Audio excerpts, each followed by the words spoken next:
In the quiet, tree-lined streets of Willow Creek, life moved at a predictable pace. The neighborhood was picture-perfect, with manicured lawns, pastel-colored houses, and white picket fences that seemed straight out of a storybook. It was the kind of place where people waved hello as they drove by in their SUVs, where kids rode bikes down winding roads, and where weekends were spent barbecuing or tending to flower beds. For Rachel Carter, this suburban haven offered a chance to rebuild her life after a painful divorce. Rachel was a single mother, raising her 14-year-old son, Ethan. Life wasn't easy for her. She worked long hours as a nurse during the day and took on catering gigs in the evenings just to make ends meet. Despite the challenges, she poured all her energy into giving Ethan the best life possible. Their modest home might not have been the fanciest on the block, but it was filled with warmth and love.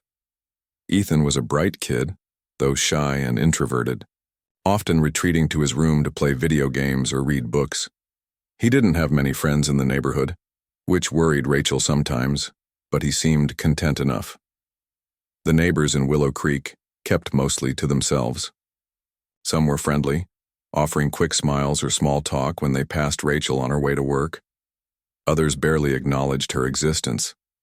Still, Rachel appreciated the calmness of the area. After years of living in a cramped apartment in the city, this felt like a fresh start, a place where she and Ethan could heal and grow together. But beneath the surface of Willow Creek's idyllic charm lay something darker, something Rachel would soon discover. One sunny afternoon, as she pulled into her driveway after a grueling shift at the hospital, she noticed an envelope tucked under the windshield wiper of her car. Curious, she grabbed it and opened it inside the house. What she found inside chilled her to the bone. It was a letter from the Homeowners Association, HOA, the governing body responsible for maintaining the rules and regulations of the neighborhood. The tone of the letter was formal but cold, accusing Rachel of violating community standards. Specifically, it claimed that the hedges along her front yard were overgrown and needed immediate trimming. The letter ended with a warning. Failure to comply within 7 days would result in fines. At first, Rachel laughed it off. Overgrown hedges? Really? She glanced outside at her front yard. Sure, the bushes could use a little shaping, but nothing about them screamed eyesore. To her, this felt like nitpicking, a classic case of making mountains out of molehills. Shrugging it off, she resolved to trim the hedges over the weekend. No big deal, she thought. Just another chore to add to her already overflowing list. What Rachel didn't realize was that this letter was only the beginning. Over the next few weeks, more letters arrived, each one more ridiculous than the last. One complained about how her car was parked slightly askew in the driveway, claiming it blocked visibility for pedestrians. Another accused her of leaving her trash cans visible on garbage collection days, even though everyone else did the same thing. Yet another bizarrely criticized Ethan's skateboard leaning against the garage door, calling it a visual blight. Each time, Rachel tried to reason with the HOA, explaining that these so-called violations were either exaggerated or completely baseless. But her attempts fell on deaf ears. Instead of backing down, the HOA doubled down, sending increasingly aggressive notices. Fines began piling up, small amounts at first, but quickly escalating to hundreds of dollars. For someone already struggling to pay bills, this was devastating. Ethan, too, started noticing changes. He'd always felt like an outsider in the neighborhood, but now he sensed a growing hostility directed toward him. Strange cars would drive slowly past their house late at night, headlights lingering on their front yard. Once he came home from school to find the word nuisance spray-painted across their driveway in bold red letters. When Rachel reported it to the HOA, they shrugged it off, saying there was no evidence linking the vandalism to anyone in the community. As the pressure mounted, Rachel began to feel trapped. Every day brought new headaches, new accusations, and new threats. It was exhausting, both mentally and emotionally.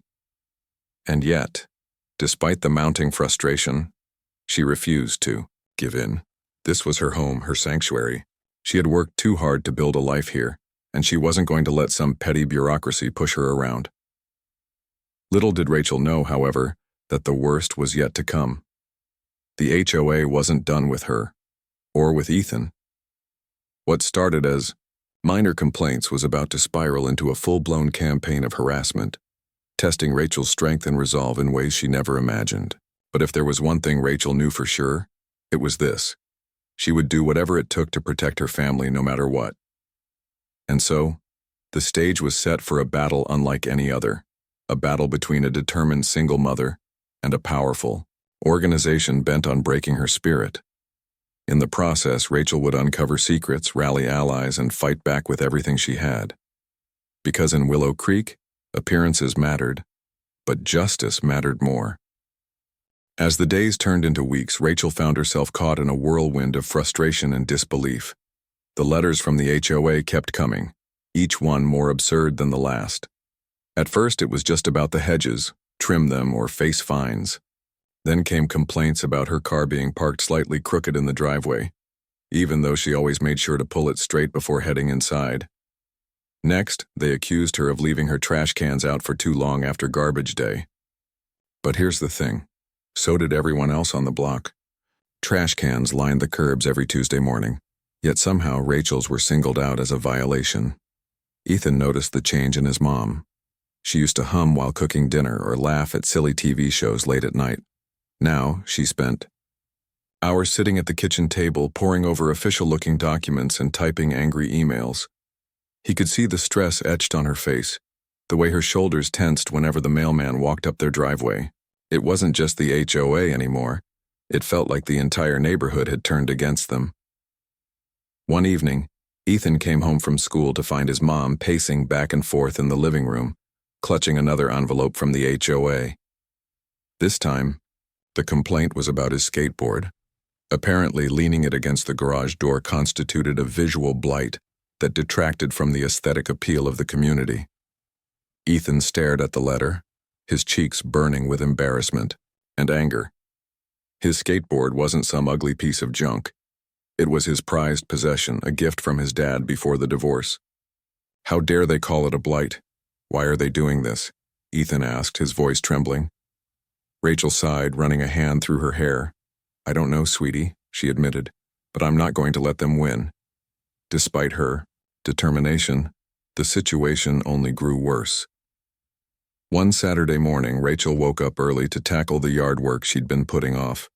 She trimmed the hedges until they looked sharp enough to pass inspection, mowed the lawn, and even planted a few colorful flowers along the walkway. As she stepped back to admire her handiwork, she felt a flicker of satisfaction. Maybe now they'll leave us alone, she thought. But her hopes were short-lived. That afternoon, someone spray-painted the word nuisance across their driveway in bright red letters. Rachel stood staring at it, her heart pounding with rage and helplessness. Who would do such a thing, and why? She immediately called the HOA to report the vandalism, but when she spoke to Mr. Harold Grayson, the president of the board, he dismissed her concerns. I'm sorry to hear that, Mrs. Carter, he said in a tone that sounded anything but sorry. Unfortunately, without evidence, there's nothing we can do.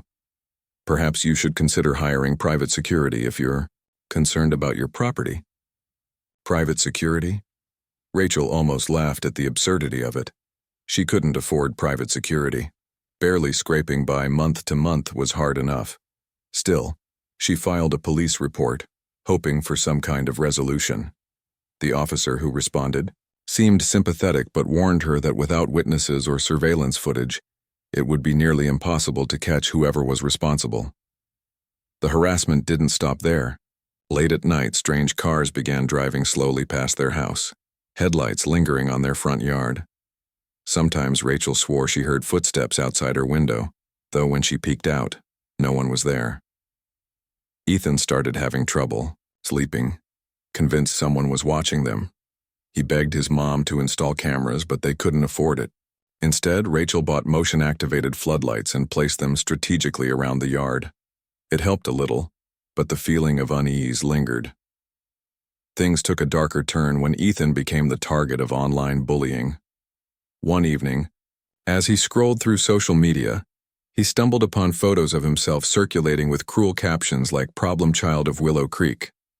Someone had snapped pictures of him walking to school or playing basketball at the park and posted them online with mocking comments about how he didn't belong in their perfect little neighborhood. Ethan felt sick to his stomach.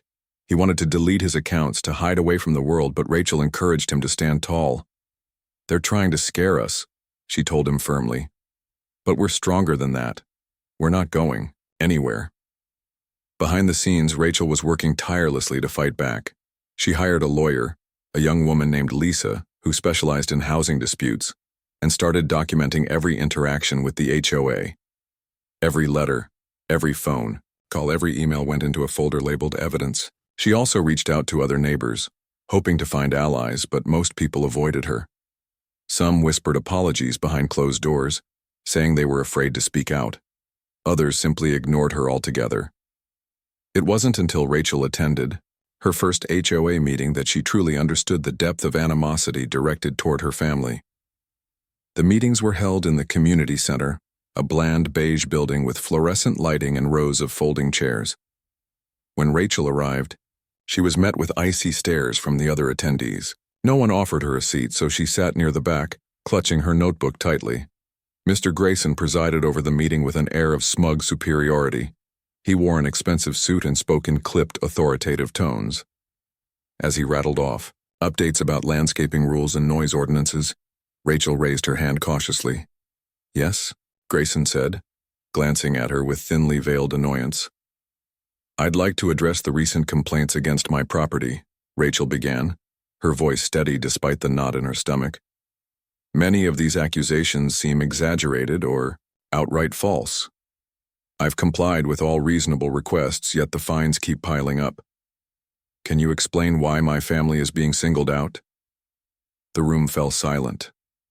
For a moment, Rachel thought maybe she'd struck a nerve. But then Grayson smirked, leaning forward in his chair.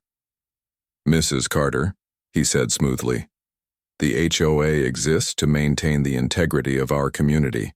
If certain residents repeatedly fail to adhere to our standards, well, consequences must follow. Surely you understand." Rachel clenched her fists under the table. She wanted to scream, to demand answers, but she knew better than to lose her temper in front of these people. Instead, she nodded curtly and left the meeting early, her mind racing with plans for revenge. Not violent revenge, of course, but justice. Real, tangible justice. That night, as she lay awake staring at the ceiling, Rachel made a decision. Enough was enough.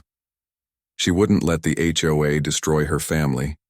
She'd fight back, not with anger or violence, but with facts, strategy, and sheer determination.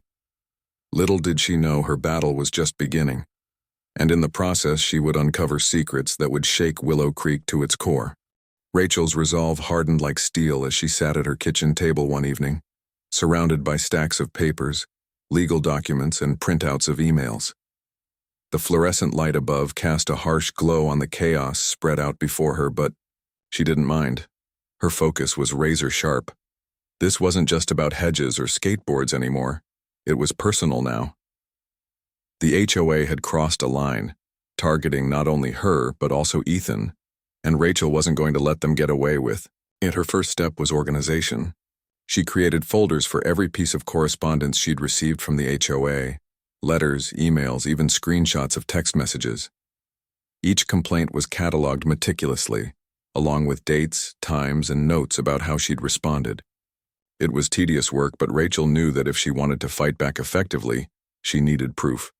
Solid, undeniable evidence that the HOA was abusing its power. Lisa, her lawyer, had advised her to document everything. "Every interaction counts," Lisa had said during their initial meeting. "Even something small can become important later." So Rachel did exactly that. She recorded phone calls, after announcing herself, of course, took photos of her property after completing requested fixes, and kept receipts for any expenses related to the HOA's demands. If they accused her of failing to trim the hedges again, she had photographic proof showing otherwise. If they fined her for leaving trash cans out too long, she had timestamps proving they were always brought in promptly. But documentation alone wasn't enough. Rachel realized she needed allies. people who could help amplify her voice and expose the truth. She started reaching out to neighbors, knocking on doors late in the evenings when most families were home. At first, many were reluctant to engage. Some claimed ignorance, saying they hadn't noticed anything unusual. Others admitted they felt intimidated by the HOA and feared retaliation if they spoke up. But a few listened intently, nodding sympathetically as Rachel shared her story. One neighbor, an elderly woman named Mrs. Thompson, proved particularly supportive. She lived 2 houses down and often waved to Rachel and Ethan from her porch. When Rachel explained what was happening, Mrs. Thompson frowned deeply, shaking her head. "This isn't right," she said firmly. "I've seen those cars driving past your house at odd hours, and I remember hearing raised voices during some of the HOA meetings. You're not imagining things, dear." Mrs. Thompson offered to testify on Rachel's behalf if it came to that. More importantly, she encouraged Rachel to dig deeper into the HOA's activities. "There's dirt there," she whispered conspiratorially. "You just need to find it." Inspired by Mrs. Thompson's words, Rachel decided to take matters into her own hands. With Lisa's guidance, she filed a formal complaint against the HOA, accusing them of harassment and discrimination. The process was slow and bureaucratic, requiring endless forms and affidavits, but Rachel persevered. She also began attending every HOA meeting, no matter how unwelcome she felt. Armed with her notebook and pen, she sat quietly in the back, observing everything, the subtle smirks exchanged between board members, the dismissive tones used when discussing certain residents, the thinly veiled hostility directed toward anyone who dared question their authority. During one such meeting, Rachel finally snapped. Mr. Grayson, the HOA president, was droning on about new landscaping regulations when he casually mentioned plans to increase fines for repeat offenders. His gaze flicked briefly in Rachel's direction, and she knew exactly who he meant. "Excuse me," Rachel interrupted, standing up abruptly. "Are you referring to me? Because if so, I'd appreciate some clarity. What constitutes a repeat offender? And why does it seem like these rules are being applied selectively?" The room fell silent. Grayson blinked, clearly caught off guard. For weeks he'd brushed off Rachel's objections, assuming she'd eventually give up or move away. But here she was, standing tall, refusing to back down. "Well, Mrs. Carter," Grayson replied coolly, regaining his composure. "The HOA has guidelines in place for everyone's benefit. If certain individuals repeatedly fail to comply, then yes, stricter measures may be necessary." Rachel clenched her fists but forced herself to remain calm. "Selective enforcement is illegal," she shot back. "And I have proof that your actions are discriminatory. If you continue down this path, I'll make sure the whole world knows about it." Grayson's smile faltered for a split second, but he quickly recovered. "We'll see about that," he muttered under his breath as Rachel sat back down. Afterward, several neighbors approached Rachel privately, offering quiet words of encouragement. One man, a middle-aged father named Tom, confided that he'd also faced unfair treatment from the HOA in the past, but had been too afraid to speak up. "You're braver than I am," he admitted. "Keep fighting, we're rooting for you." Meanwhile, Ethan continued to struggle with the fallout. The online bullying hadn't stopped. In fact, it had intensified. Every day, new photos of him appeared on social media, accompanied by cruel captions like "Willow Creek's biggest problem" or "Why doesn't he just leave?" Ethan tried to brush it off, telling himself it didn't matter what strangers thought, but the comments stung. He stopped riding his skateboard outside altogether, retreating further into himself. Rachel noticed the change in her son and vowed to protect him at all costs. She enrolled him in self-defense classes at a local gym, hoping it would boost his confidence and provide a safe outlet for his frustrations. To her relief, Ethan embraced the idea enthusiastically. He loved learning martial arts techniques, practicing kicks and punches in the living room whenever he thought Rachel wasn't looking. Over time, he became more assertive, standing taller and speaking up when kids at school teased him. "You're tougher than you think," Rachel told him one night as they practiced sparring moves in the backyard. "They can say whatever they want, but they don't define you. Only we do." Ethan grinned, wiping sweat from his brow. "Thanks, Mom. I feel Different. Stronger. That's my boy, Rachel said proudly, ruffling his hair. We're a team, okay? Whatever happens, we face it together. As the weeks passed, Rachel's efforts began to bear fruit. Through careful research and networking, she uncovered unsettling information about Mr. Grayson and the HOA board. Public records revealed that Grayson had previously served as president of another neighborhood's HOA years ago and had been sued for harassment. The case had settled out of court, but the details painted a damning picture of a man who thrived on control and intimidation. Armed with this knowledge, Rachel leaked the information to a local journalist who specialized in community issues. Within days, the story gained traction, sparking outrage among Willow Creek residents. People who had once ignored Rachel's plight began questioning the HOA's practices. A Facebook group called Willow Creek Accountability sprang up, overnight, attracting hundreds of members eager to share their own experiences of mistreatment. For the first time since the ordeal began, Rachel felt a glimmer of hope. She wasn't alone anymore. The tide was turning and the HOA's grip on the neighborhood was starting to weaken. But Rachel knew better than to celebrate prematurely. Grayson and his cronies wouldn't go down without a fight. They'd retaliate, in ways she couldn't predict, pushing harder than ever to silence her. Still, Rachel refused to back down. She had come too far to quit now. With her son by her side, her growing network of supporters cheering her on, and a mountain of evidence backing her claims, she prepared for the next phase of her battle, a confrontation that would test her courage, resilience, and determination like never before. Rachel's investigation into the HOA's inner workings became an obsession. Every spare moment she wasn't working, caring for Ethan, or attending meetings, she spent digging deeper into the tangled web of secrets surrounding Mr. Grayson and his board members. She knew that uncovering the truth was her best weapon against their relentless campaign to drive her family out of Willow Creek. The more she learned, the angrier she became. But anger alone wouldn't win this fight. She needed proof, undeniable and public. Her breakthrough came unexpectedly, thanks to a sympathetic neighbor named Mrs. Thompson. One afternoon, as Rachel walked past Mrs. Thompson's house, the elderly woman waved her over with unusual urgency. "Come inside, dear," she whispered, ushering Rachel through the door. "I have something you need to see." Curious but cautious, Rachel followed Mrs. Thompson into the living room. On the coffee table lay a stack of old documents, emails, memos, and meeting minutes, all stamped with the Willow Creek HOA logo. "These were accidentally delivered to my mailbox last week," Mrs. Thompson explained. "I think they're copies of internal communications meant for someone else. I didn't know what to do with them until I heard you talking about your lawsuit." Rachel's heart raced as she flipped through the pages. What she found made her blood boil. There were emails between Mr. Grayson and other board members openly mocking her financial struggles. One message referred to her as that single mom who can't keep up, while another suggested making life so difficult for her that she'd leave on her own.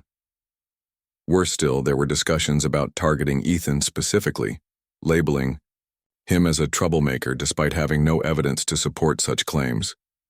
"This is it," Rachel murmured, her hands trembling as she held the papers. "This is exactly what I've been looking for," Mrs. Thompson nodded solemnly. "Be careful, dear, these people don't play fair, but if anyone can take them down, it's you." That night, Rachel stayed up late, scanning and organizing the documents. She sent copies to Lisa, her lawyer, who immediately recognized their significance.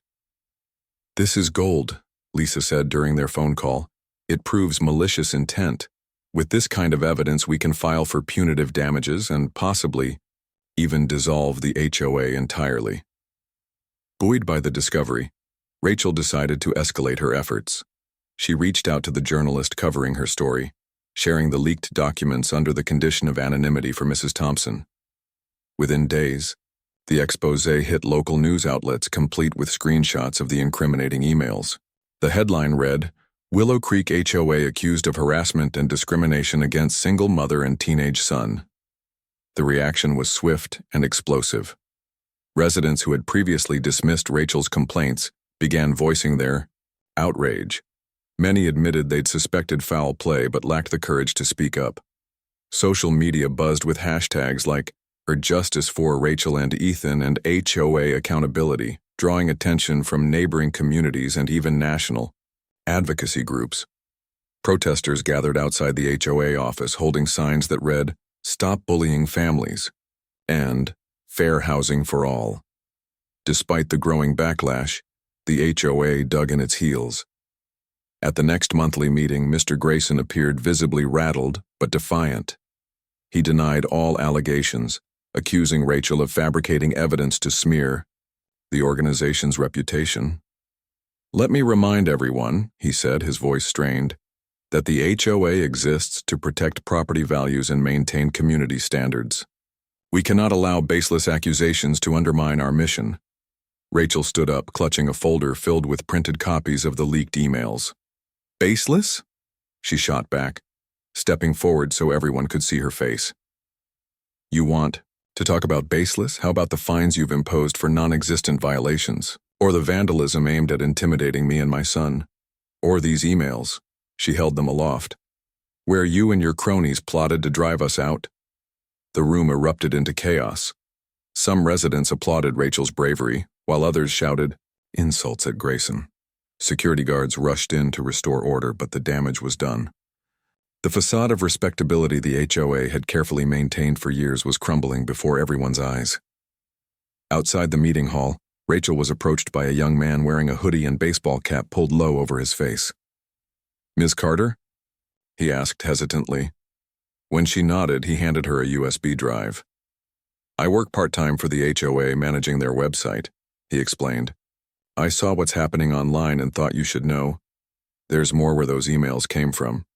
Rachel thanked him profusely, though she couldn't help feeling uneasy.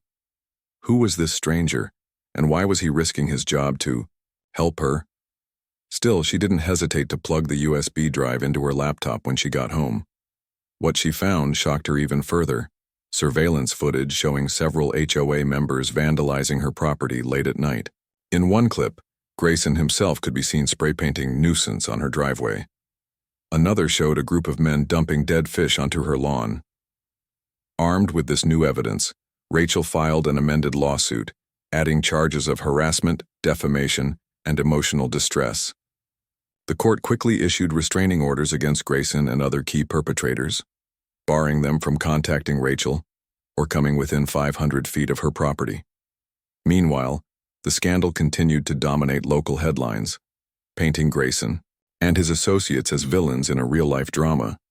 Grayson, once untouchable, was now a pariah. He resigned from the HOA board in disgrace, issuing a curt statement claiming he was stepping aside to focus on personal matters. His departure didn't stop the avalanche of consequences, however. Several high-profile residents distanced themselves from the organization, fearing association with its tarnished reputation. Others demanded reforms, calling for transparency and accountability in future operations. Through it all, Rachel remained focused. While the public outcry gave her hope, she knew the legal battle would be long and grueling. Fines continued to pile up, draining her savings faster than she could replenish them. Anonymous threats poured in via text messages and voicemails, warning her to drop the case or face consequences. Late-night knocks echoed through her home, leaving both her and Ethan on edge. One evening, as Rachel sat at the kitchen table reviewing legal documents, Ethan walked in holding his phone. His expression was grim. "Mom," he said quietly, showing her a series of photos circulating online. They depicted him walking to school, playing basketball at the park, and even sitting on their front porch reading a book. Each image was accompanied by cruel captions like, "Problem child of Willow Creek" and "Why doesn't he just leave?" Rachel felt a surge of protective fury. Someone, perhaps members of the HOA or their allies, was deliberately trying to humiliate her son. She hugged Ethan tightly, promising him that they'd get through this together. "They're cowards," she told him firmly. "They hide behind screens because they're afraid to face us directly. Don't let them win. Okay, keep being strong." Ethan nodded, though tears glistened in his eyes. "I'm trying, Mom. It's just Hard sometimes. I know, sweetheart, Rachel replied softly. But remember this. Every time they try to hurt us, they're proving how weak they really are. And we're stronger than they'll ever be. As the days turned into weeks, Rachel and Ethan leaned on each other more than ever. Their bond grew stronger with each challenge they faced, fortified by the knowledge that they weren't fighting alone. Friends, neighbors, and strangers rallied around them, offering support in ways big and small. A local gym donated free self-defense classes for Ethan, while a retired teacher volunteered to tutor him after school. Even Mrs. Thompson baked cookies weekly, delivering them with warm smiles and words of encouragement. Slowly but surely, Rachel began to feel a shift not just in the neighborhood but within herself. She had started this journey feeling powerless and isolated, but now she stood tall, unafraid to confront injustice head-on. The road ahead was uncertain, but one thing was clear. Rachel Carter was no longer just a single mother struggling to make ends meet. She was a warrior, determined to protect her family and expose the truth no matter the cost. The war between Rachel Carter and the Willow Creek HOA reached a fever pitch. What had started as a quiet struggle behind closed doors exploded into a full-blown public battle, drawing attention from local news outlets, social media platforms, and even neighboring communities. The hashtag #Justice for Rachel and Ethan trended for days, sparking debates about homeowners associations, power abuse, and the rights of individuals within gated communities. For Rachel, this newfound visibility was both a blessing and a curse. It brought her allies and support, but it also made her a target for retaliation. One Saturday morning, Rachel woke up to the sound of tires screeching outside her house. She peeked through the curtains cautiously, only to see a group of men in hoodies smashing her mailbox with baseball bats. By the time she called the police, they were gone, leaving behind shards of wood and twisted metal. Later that day, someone spray-painted "Leave Now" across her garage door in bold black letters. Ethan, who had been watching TV in the living room, froze at the sight. His hands trembled as he picked up his phone to take pictures of the damage. "Mom," he said, softly, "I'm scared." Rachel hugged him tightly, though her own heart was racing. "I know, baby, but we're not running away. This is our home and no one gets to chase us out." Despite the fear gnawing at her insides, Rachel refused to back down. She filed another police report, adding it to the growing stack of evidence against the HOA. Anonymous threats continued to pour in, text messages warning her to drop the case or else, voicemails filled with menacing whispers. Late at night, strange cars drove slowly past their house, headlights lingering on their front yard like probing eyes. Rachel installed motion-activated floodlights and kept a baseball bat near her bed just in case. Sleep became elusive. Every creak of the floorboards sent her pulse skyrocketing. But amidst the chaos, something remarkable happened. People began rallying around Rachel and Ethan. Neighbors who had once avoided them now knocked on their door, offering words of encouragement and practical help. Mrs. Thompson baked casseroles and delivered them, weekly, insisting that Rachel needed all her strength for the fight ahead. Tom, the middle-aged father who had confided in Rachel earlier, organized a neighborhood watch group to patrol the streets and deter further vandalism. Even strangers reached out online, sharing stories of their own battles with overzealous HOAs and pledging financial support for Rachel's legal fees. Inspired by the outpouring of solidarity, Rachel launched a social media campaign titled #Justice for Willow Creek. She posted daily updates about her ordeal, sharing photos of the vandalism, screenshots of threatening messages, and excerpts from the leaked emails. Her posts went viral, attracting thousands of followers and generating donations to cover mounting legal costs. Local businesses donated gift cards, free services, and even cash to help ease the burden on Rachel's family. A martial arts studio offered Ethan complimentary self-defense classes, while a therapist volunteered sessions to help him cope with the stress. The turning point came when a private investigator, a retired detective named Mike Andrews, contacted Rachel after seeing her story online. He offered his services pro bono, explaining that he specialized in uncovering corruption within community organizations. "I've dealt with cases like yours before," he told her during their first meeting. These guys think they're untouchable because they hide behind rules and regulations. But trust me, there's always a crack in their armor. Mike got to work immediately, reviewing the evidence Rachel had gathered and conducting surveillance on key members of the HOA. Using hidden cameras and informants within the organization, he captured damning footage of Grayson and his cronies planning retaliatory attacks against Rachel. In one clip, Grayson could be heard bragging about how they'd break her spirit eventually. Another showed him handing cash to a teenager, suspected of posting cruel memes about Ethan online.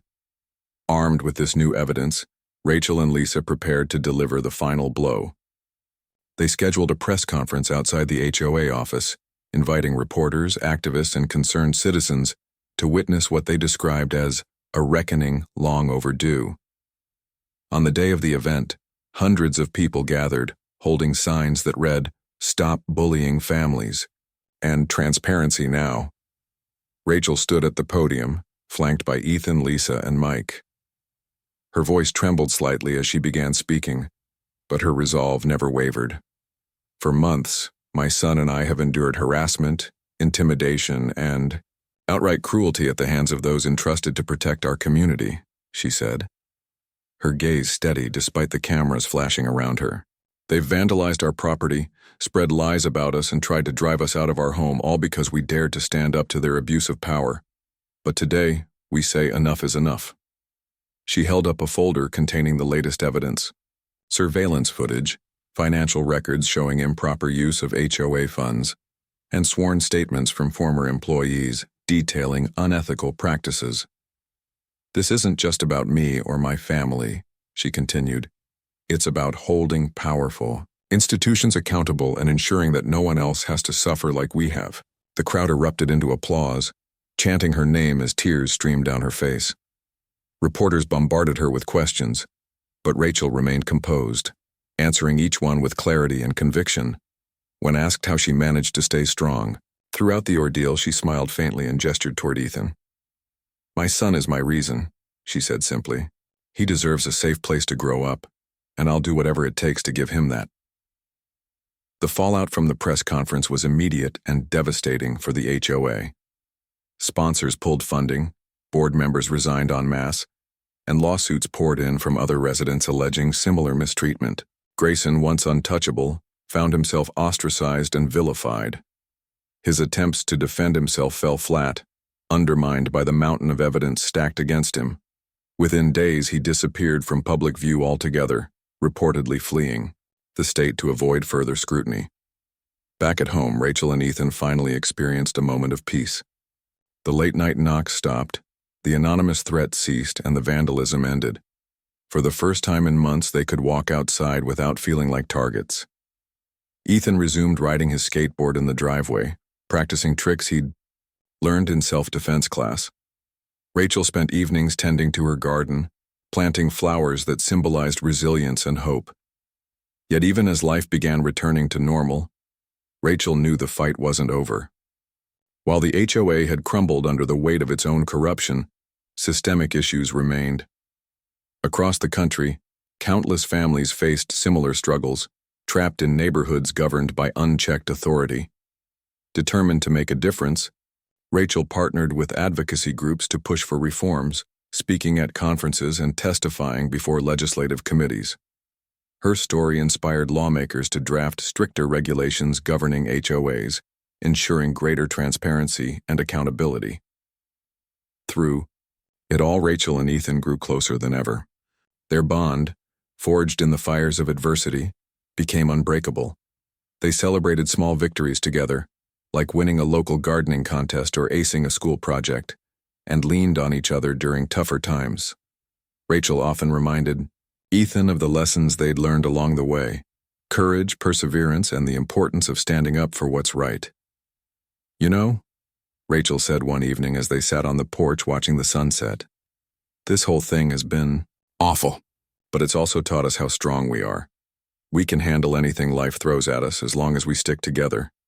Ethan nodded, smiling faintly. "Yeah, Mom. And if anyone tries to mess with us again, we'll show them what we're made of." Rachel laughed, ruffling his hair affectionately. "That's my boy. Though scars remained from their ordeal, they served as reminders of their strength and resilience.